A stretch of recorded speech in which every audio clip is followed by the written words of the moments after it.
Gather around, dear listeners, and hear the tale of a young girl named Nneka, whose curiosity led her into the heart of danger.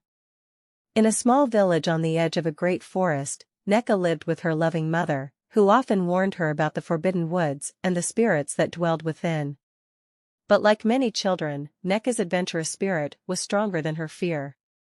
This is a story of disobedience, danger, and the wisdom that can only be learned through experience.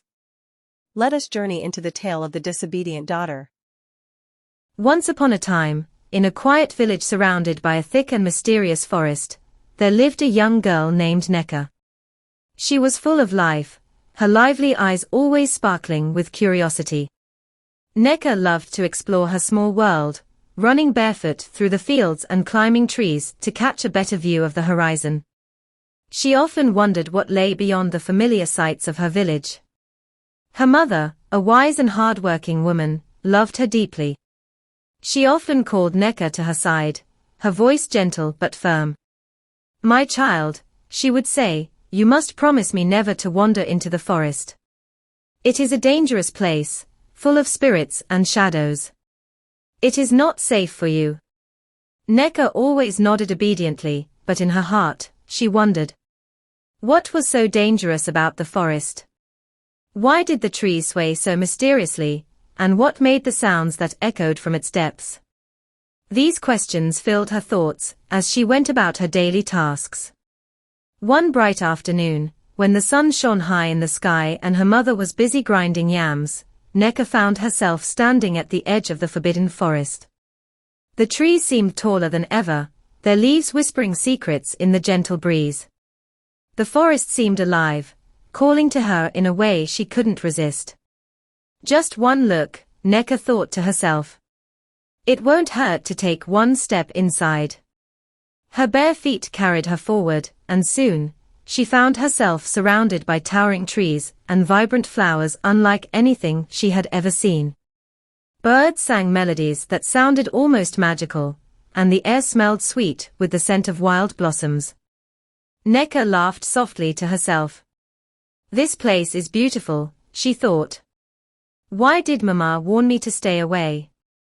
But as she ventured deeper, the forest began to change.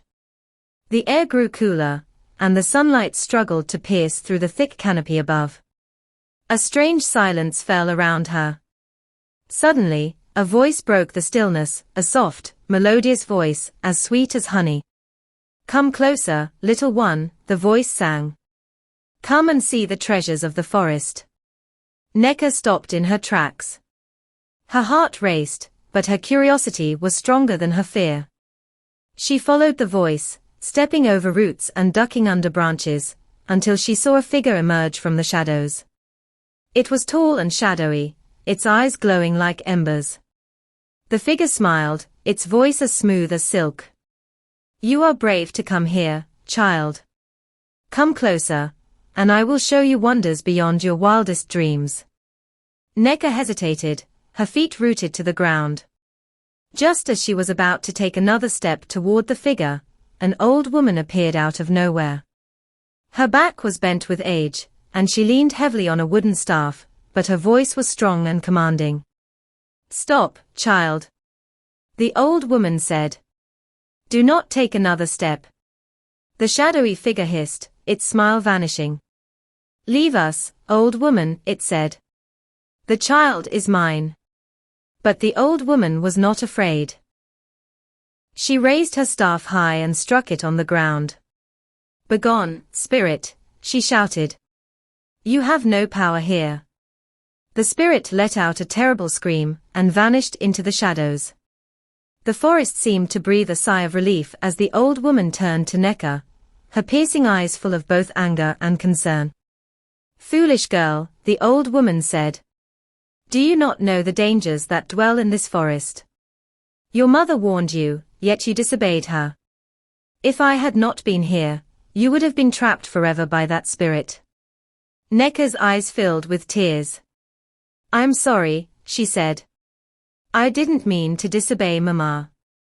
I was just curious." The old woman sighed. "Curiosity is not a sin, child, but disobedience can lead to great harm. Remember this lesson. Your mother's warnings are not meant to stop you from exploring, but to protect you from danger. The old woman led Nneka out of the forest, back to the safety of her village. When Nneka saw her mother, she ran into her arms, crying. "I'm so sorry, Mama," she said. "I didn't listen to you, and I nearly got hurt. I promise, I will always obey you from now on." Her mother hugged her tightly, relief flooding her face. "My child," she said, "I warn you because I love you. Your safety is more important to me than anything else."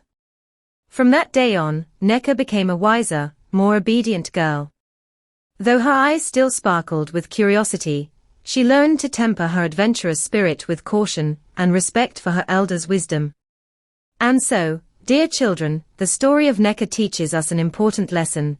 The wisdom of elders is a guiding light, like the moon on a dark night. It is there to protect us and show us the way. Remember to listen, for their words carry the love and knowledge of generations.